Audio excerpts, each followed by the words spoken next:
जय हिंद। देखिए, आज हम इस बारे में समझते हैं कि जो बांग्लादेश में तख्ता पलट हुआ था, उसको लेकर के क्या बातें चल रही हैं और जो शेख हसीना थी वो एक बार फिर भारत वापस आ चुकी हैं और भारत में उन्होंने पुनः यहाँ पर निवास ले लिया है। तो इसकी पूरी कहानी क्या थी, जो बांग्लादेश में आज फिर से तख्ता पलट हुआ, उसका पूरा कारण क्या था, इसको हम एकदम शुरुआत से समझते हैं, यानी कि आज़ादी के समय से। जब 1947 में देश आज़ाद हुआ था तो पाकिस्तान के दो हिस्से हुआ करते थे, एक होता था पूर्वी पाकिस्तान और एक होता था उत्तरी पाकिस्तान। तो ये जो दोनों अलग अलग क्षेत्र थे, इन्हीं की वजह से यहाँ पर विवाद उसी समय से शुरू हुआ था। दरअसल विवाद की शुरुआत कब हुई कि जब पाकिस्तान में क्या हुआ कि वहाँ की जो असेंबली थी, यानी कि जैसे भारत की आज संसद है जिसमें 542 सीटें हैं, उसी तरीके से जो पाकिस्तान की असेंबली थी उसमें 300 सीटें थी। तो जो 300 सीटें थी उसमें से क्या होता है कि जब इलेक्शंस होता है तो जो पूर्वी पाकिस्तान मतलब जो ईस्ट पाकिस्तान होता है उसकी तरफ से जो जिसकी पार्टी लड़ रही होती है वो होते हैं जुल्फ़िकार अली भुट्टो, और जो अवामी लीग के नेता होते हैं वो होते हैं शेख मुजबिल रहमान। तो ये जो दोनों ही नेता थे अपने अपने क्षेत्र से इलेक्शन को लड़ रहे थे पूरे दोनों ही कंट्री में। लेकिन यहाँ पर इंटरेस्टिंग चीज़ क्या होती है कि जो भुट्टो जी है वो इलेक्शन हार जाते हैं, उन्हें सिर्फ 86 सीटें मिलती हैं। और जो शेख मुजबिल रहमान जी थे वो इलेक्शन को जीत जाते हैं, यानी कि वो मेजॉरिटी वोटों से मतलब कि इलेक्शन को लेकर चले जाते हैं। इसके बाद यहाँ पर विवाद कब शुरू होता है कि जब वो प्रधानमंत्री की शपथ लेने के लिए पाकिस्तान में जाते हैं तो वहाँ पर उनको प्रधानमंत्री न बना करके जेल में डाल दिया जाता है। जब उनको जेल में डाल दिया जाता है, और ये होता किसके द्वारा है, जो जे भुट्टो जी हैं उनके द्वारा। इन्होंने क्या काम किया कि जो शेख मुजबिल रहमान जी थे उनको क्या कर दिया, जेल में बंद करवा दिया। उसके बाद इन्होंने एक जो आर्मी के मेजर थे उनको कहाँ पर भेजा, बांग्लादेश के अंदर भेजा, ठीक, जिसका नाम था टिक्का अली खान। तो ये बांग्लादेश में जा करके जो भी वहाँ पे लोग थे जो भी इस चीज़ की डिमांड कर रहे थे कि उनको छोड़ा जाए, उनके खिलाफ इन्होंने उनकी आवाज़ों को दबाने के लिए वहाँ पर गए। लेकिन अब होता क्या है कि इन्होंने एक अलग से वहाँ पर फौजी बनाई और वहाँ पे ऑपरेशन सर्च लाइट ऑन कर दिया, और जिसमें 3 लाख लोगों की मौत हो जाती है, मतलब 3 लाख लोगों को मार दिया जाता है और 4 लाख से भी ज़्यादा महिलाओं का वहाँ पे रेप किया जाता है। उसके बाद जाकर के एक और वहाँ पर नई जो बनाई जाती है एक सेना बनाई जाती है जिसका नाम होता है रजाकार। ये कौन थे, रजाकार। ये एक बहुत ही डेंजरस, हालांकि 3 बनाई गई थी लेकिन जो सबसे डेंजरस जो थी वो रजाकार ही थी। रजाकार में इतने सोल्जर्स थे जिन्होंने पूरे बांग्लादेश के अंदर, जो कि आज के समय में बांग्लादेश के नाम से हम जानते हैं, वो उस समय पाकिस्तान का हिस्सा था, वहाँ पर इन्हीं लोगों ने लोगों के अंदर इतना आतंक मचा दिया था कि लोग कुछ भी नहीं कर पाते थे। आंदोलनकारियों को ये लोग दौड़ा दौड़ा कर मारते थे। इसी को लेकर के जब वहाँ पर वो जेल से छूटकर वापस आए तो यहाँ पर उन्होंने आंदोलन को किया, और आंदोलन करने के बाद इन्होंने भारत के साथ मिल कर के जो 93,000 सोल्जर्स थे, विश्व में इतने सोल्जर्स आज तक कभी इन्होंने सरेंडर नहीं किया, इतने बांग्लादेश के अंदर इतने सोल्जर्स ने एक साथ वहाँ पर सरेंडर किया था। इसके बाद बांग्लादेश की आज़ादी में दो जो मेन रोल था वो थे शेख मुजीबुर रहमान और दूसरे थे जिया उर रहमान। इन्हीं दोनों लोगों के कारण जो बांग्लादेश था वो एक आज़ाद देश बन पाया, यानी कि ईस्ट पाकिस्तान से हट करके वो क्या बना, बांग्लादेश बना, एक अलग नेशन बना। लेकिन अब यहाँ पर कशमकश ये शुरू हो जाती है कि जो दोनों लोगों ने मिल करके देश को आज़ाद करवाया था वही दोनों लोग एक दूसरे के दुश्मन बन जाते हैं। अब बनते किस कारण से हैं, क्योंकि शेख मुजीबुर रहमान को नेशन ऑफ द फादर बना दिया जाता है क्योंकि वो एक पॉलिटिशियन थे, लेकिन शेख जिया उर रहमान को एकदम अलग नज़र से देखा जाता है क्योंकि वो एक आर्मी के सदस्य थे, जिसकी वजह से इनकी वैल्यू ज़्यादा देखी जाती है और इनकी वैल्यू कम, जिसकी वजह से शुरू से उसकी आज़ादी के बाद से ही दोनों में कशमकश चलती रही। लेकिन उसके बाद फिर जो शेख मुजीबुर रहमान थे ये क्या होते हैं कि प्रधानमंत्री बनते हैं, कहाँ के, बांग्लादेश के, और बांग्लादेश के प्रधानमंत्री बनने के बाद उसकी सत्ता संभालते हैं। लेकिन सत्ता संभालने के कुछ समय बाद जब उसकी अर्थव्यवस्था डगमगाने लगती है और जो अन्य पार्टी होती हैं वो क्या काम करते हैं कि जब दबाव बनाने लगती हैं, तो शेख मुजीबुर रहमान ने कहा कि हम यहाँ पर सिंगल पार्टी सिस्टम लाएंगे। तो जब सिंगल पार्टी सिस्टम की बात आती है तो आर्मी वालों के जो गुस्सा था वो फूट पड़ा और उन्होंने इनके घर में घुस करके जो 15 अगस्त 1975 को 17 लोगों को मार दिया, यानी कि इनके घर में जितने लोग थे पूरे ख़ानदान को ही इनके उजाड़ दिया गया। किसके, शेख मुजीबुर रहमान के।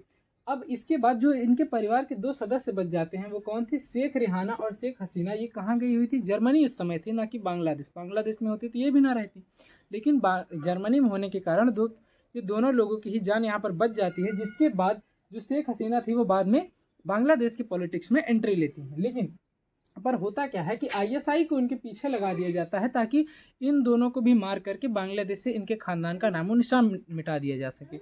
उसी समय हमारे देश के प्रधानमंत्री इंदिरा गांधी जी ने कहा कि आप हमारे यहाँ आइए, रहिए, जब बांग्लादेश की स्थिति सही हो जाएगी तब आप जाइएगा। यानी कि शेख हसीना जो बांग्लादेश की प्रधानमंत्री थी वो पहले से ही भारत के शरण में रही हैं। उसके बाद शेख हसीना जो थी वो अपनी एक खुद की अलग पार्टी बनाती हैं जब वहाँ पर सारी चीज़ें शांत हो जाती हैं। वो कौन कौन सी थी, वो एक बांग्लादेश आवामी लीग, और उसके बाद जो जिया उर रहमान जी जो थे वो उनकी भी मौत हो जाती है। दरअसल जब शेख मुजीबुर रहमान की मौत होती है तो पूरी सत्ता कौन संभाल लेता है, जिया उर रहमान जी सत्ता को संभाल लेते हैं। लेकिन सत्ता को संभालने के बाद कुछ समय बाद जो आर्मी होती है वो इन्हें भी घुस के मार देती है।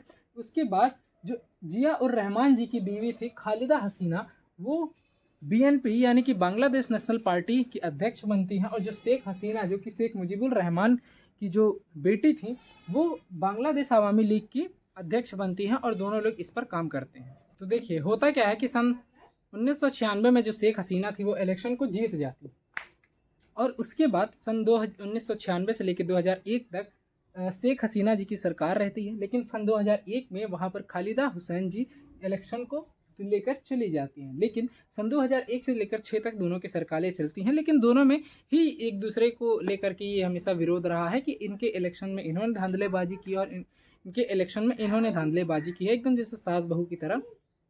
और मतलब कि इनका विरोध चलता रहा था, और यहाँ पर पिसती थी बांग्लादेश की आवाम यानी बांग्लादेश की जनता। लेकिन इसके बाद सन 2006 में एक नया नियम लाया जाता है, एक नया कानून लाया जाता है कि केयर टेकर गवर्नमेंट लाई जाएगी 30 दिनों 90 दिनों के लिए, जिसमें कि इलेक्शंस को हेल्ड किए जाएंगे, पूरा किया जाएगा, जिसमें सारी पावर प्रेसिडेंट के पास होगी। लेकिन अब इस समय होता क्या है कि जब प्रेसिडेंट वहाँ पर बनाए जाते हैं सन 2006 में फ़खरुद्दीन अहमद जी, तो ये इनका क्या होता है कि ये सन 2001 में जैसे ही ये सत्ता में आते हैं, ये क्या काम करते हैं कि दोनों लोगों को, शेख हसीना और खालिदा हुसैन जी को, दोनों को ही क्या काम करते हैं, जाकर जेल में बंद करवा देते हैं। तो जब दोनों ही को जेल में बंद करवा देते हैं तो पूरी पावर ही अपने हाथों में ले लेते हैं।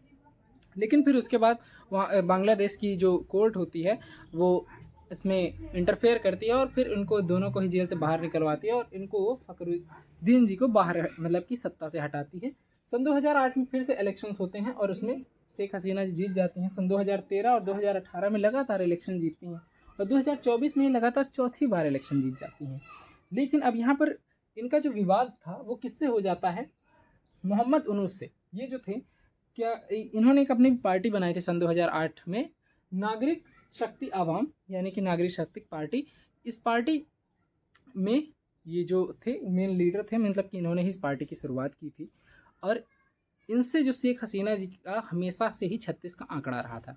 अब हुआ इसलिए था क्योंकि जो शेख हसीना जी जो थी वो कभी भी इनका विरोध पसंद नहीं करती थी। ये जो थे ये एक तरीके से बहुत इकोनॉमिस्ट के तरीके से ये बांग्लादेश के अंदर उभरे थे, और बांग्लादेश की जनता अधिकतर लोग इन्हें पसंद करती थी। जिसकी वजह से जो शेख हसीना जी जो थी वो इनको पसंद नहीं करती थी, हमेशा इनका विरोध करती रहती थी। एक बार तो इनको नदी में बार बार डुबो कर मारने तक की शेख हसीना जी ने धमकी दे दी थी। जिसके बाद से ही ये जो इनके और शेख हसीना जी के बीच में जो हमेशा से विवाद था वो बढ़ता गया। लेकिन फिर उसके बाद सन 2024 में ऐसा क्या हुआ कि जो वहाँ का तख्ता पलट इतना भयंकर हुआ, और जो मोहम्मद उनूस जी जो थे वो इस समय के प्रेजेंट टाइम के प्रधानमंत्री हैं कहाँ के, बांग्लादेश के। तो वहाँ पर हुआ क्या था कि 1972 में जब वहाँ पर आज़ादी मिली थी तो प्रधानमंत्री बनने के बाद उन्होंने 1972 में जो फ्रीडम फाइटर्स थे उनके लिए रिजर्वेशन ले आ दिया था। यहाँ पर जातीय धर्म के बेसिस पे नहीं था, यहाँ पर रिजर्वेशन किसके बेस था, फ्रीडम फाइटर जो भी आंदोलनकारी थे सिर्फ उन्हीं लोगों को यहाँ पर रिजर्वेशन कितना 30% देने की बात हुई थी। लेकिन उसके बाद सन 2008 में शेख हसीना जी ने इस रिजर्वेशन को उनके बच्चों के लिए भी कर दिया, यानी कि जो उनकी आने वाली अगली पीढ़ी थी 1992 में उन्होंने कर दी थी। फिर उसके बाद सन 2008 में उनके बच्चों के लिए भी कर दी गई। लेकिन सन 2018 में जब विवाद ज़्यादा बढ़ने लगा तो इसको ख़त्म कर दिया गया। लेकिन एक आदमी थे जो कि बांग्लादेश के ही रहने वाले थे, वो लेकर सारा कागज़ फुर्जी पहुंच गए कहाँ, हाई कोर्ट। हाई कोर्ट ने फैसला सुना दिया कि भैया रिजर्वेशन नहीं ख़त्म होगा, रिजर्वेशन रहेगा, जिसकी वजह से बांग्लादेश के अंदर एक बार फिर से आग उमड़ी और सब किसके ऊपर भड़क गए, शेख हसीना जी के ऊपर भड़क गए। यही चीज़ हुआ था मणिपुर इंसिडेंट में, जिसमें गवर्नमेंट का कोई हस्तक्षेप नहीं था। यहाँ पर हस्तक्षेप पूरा हाई कोर्ट का था। हाई कोर्ट ने फैसला सुनाया था, लेकिन जनता ने इस बात को नहीं माना। और सेम चीज़ कहाँ पर भी बांग्लादेश के अंदर हो गई, जिसमें शेख हसीना जी को तुरंत 45 मिनट के अंदर अपना देश छोड़कर वहाँ से निकलना पड़ा। यहाँ उनके घर की एक एक सामान, एक साड़ी तक उनकी ले जा करके जला दी गई थी। अगर वो होती तो उनके तो क्या हश्र होता, वो तो खुद भी नहीं जानती। तो यही कारण था जो कि बांग्लादेश के अंदर इतना बड़ा बवाल हुआ। और बांग्लादेश की इस समय की प्रेजेंट प्राइम मिनिस्टर जो हैं वो मोहम्मद यूनूस जी हैं। अभी सत्ता इस समय तो उन्हीं के हाथों में है। मिलते हैं किसी नेक्स्ट वीडियो में किसी नेक्स्ट टॉपिक के साथ। अगर आपको कोई डाउट हो तो मेरे इंस्टाग्राम अकाउंट पर पूछ सकते हैं। तब तक के लिए जय हिंद, जय भारत।